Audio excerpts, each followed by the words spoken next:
Quest Foundation presents Ma Swamini Prerna, March-April 2024.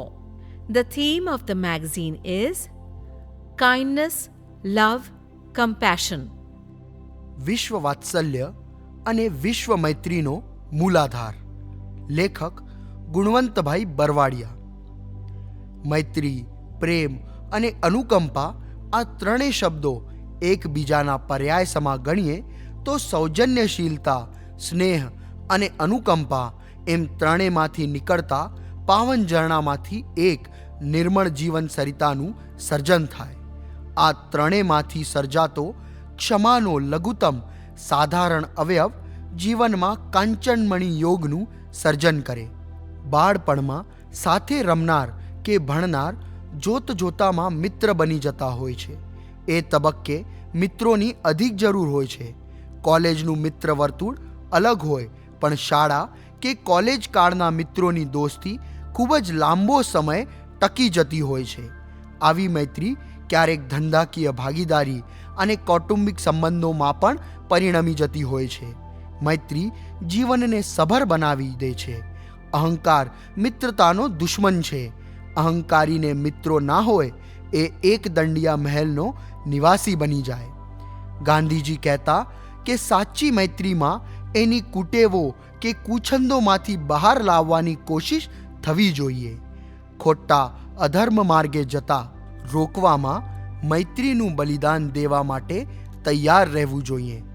ગમે ત્યારે સંકટ સમયે પડખે ઊભો રહેતો જ સાચો મિત્ર છે. થાળી મિત્ર, તાલી મિત્ર કે પ્યાલી મિત્ર એ સાચી મિત્રતા નથી, પણ આપણી પાસે કલ્યાણ મિત્ર હોય તો આભવ અને પરભવ બંને સુધરે. આધ્યાત્મ જગતમાં મૈત્રીની વાત નિરાળી છે.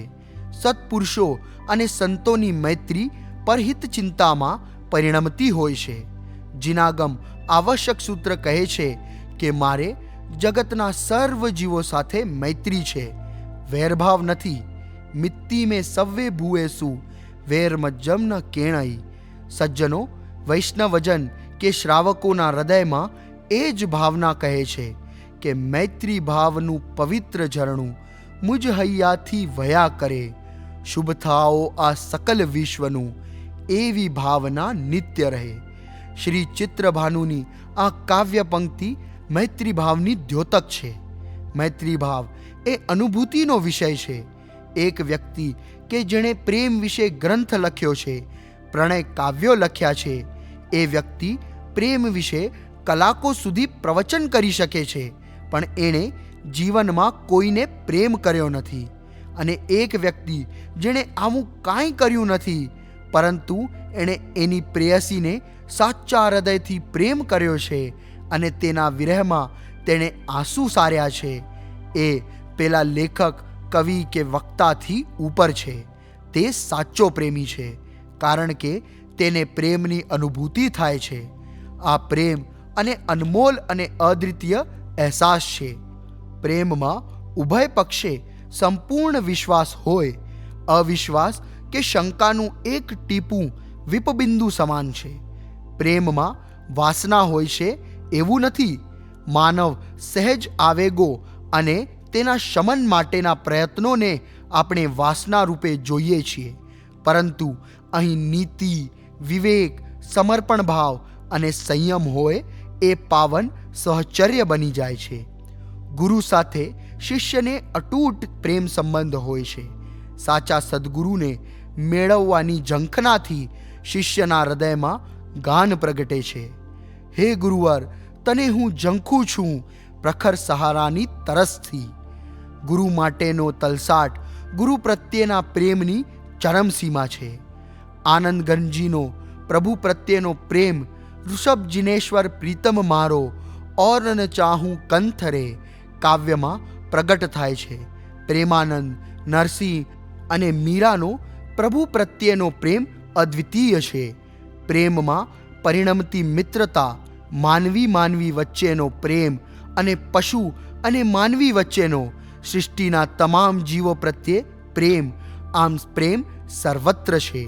મોહ, અને સ્વાર્થની બાદબાકી પછીનો પ્રેમ સંબંધ પવિત્ર અને નિર્મળ હોય છે. પ્રેમમાં ઉભય પક્ષે અપેક્ષા ન હોય. સમર્પણ અને ત્યાગ પ્રેમને ઉજાગર કરે છે. માનવી યુગોથી પ્રણયને કેન્દ્રમાં રાખી તેની પરિક્રમા ફર્યા કરે છે. તેની અનુભૂતિની અભિવ્યક્તિ નિરંતર બદલાતી રહે છે, કારણ કે પ્રેમના કેટલાય વિવિધ સ્વરૂપો છે. પ્રેમ એ અવનીનું અમૃત છે. અહિંસાના ખ્યાલમાં અનુકંપા એક ડગલું આગળ છે. અહિંસા એટલે કોઈની સ્થૂળ કે સૂક્ષ્મ હિંસા ન કરવી.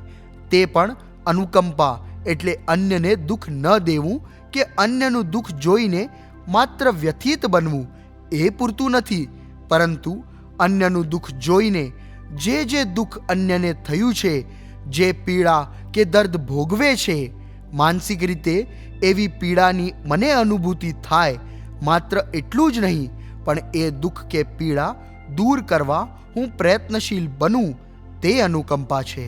આમ અનુકંપા અહિંસાના વિધેયાત્મક પાસાના દર્શન કરાવે છે.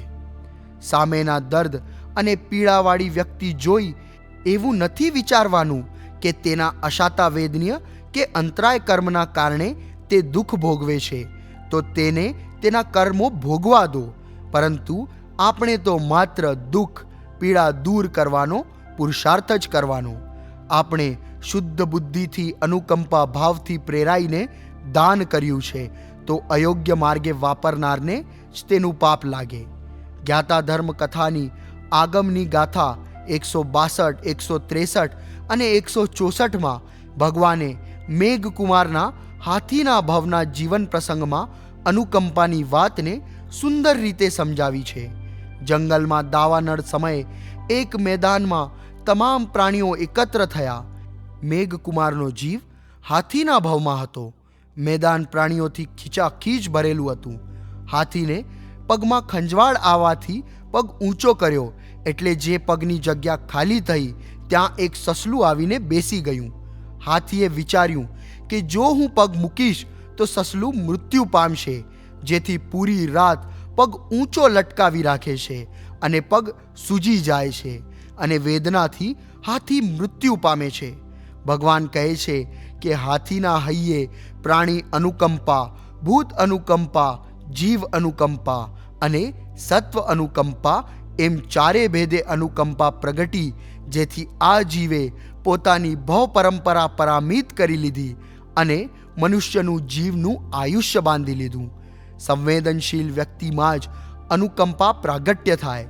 સાંપ્રત સ્થિતિમાં માનવીની બુઠ્ઠી થયેલી સંવેદનાને ધાર કાઢવાનું કામ વિદ્યાગુરુ, લોક શિક્ષક અને ધર્મગુરુ કરી શકે. પરામર્શ શાસ્ત્રકારોએ સમકિતના 5 અંગ બતાવ્યા છે: સમ, સંવેદ, નિર્વેદ, અનુકંપા અને આસ્થા. એટલે માનવ જીવનમાં અનુકંપા વિના સમકિતની પ્રાપ્તિ નથી. અનુકંપામાં કરુણા અને સંવેદના અભિપ્રેત છે. અહીં જીવદયા માટે જૈણા અને જાગૃતિ છે. જૈનો તો જીવદયાને કુળદેવી ગણે છે. મૈત્રી, પ્રેમ અને અનુકંપાની અનુબંધ વિચારધારા સ્વ પર કલ્યાણનો રાજમાર્ગ છે. વિશ્વ વાત્સલ્ય અને વિશ્વ મૈત્રીનો મૂલાધાર છે. Love the Vibe? Explore such interesting podcasts at www.questfoundation.org.in.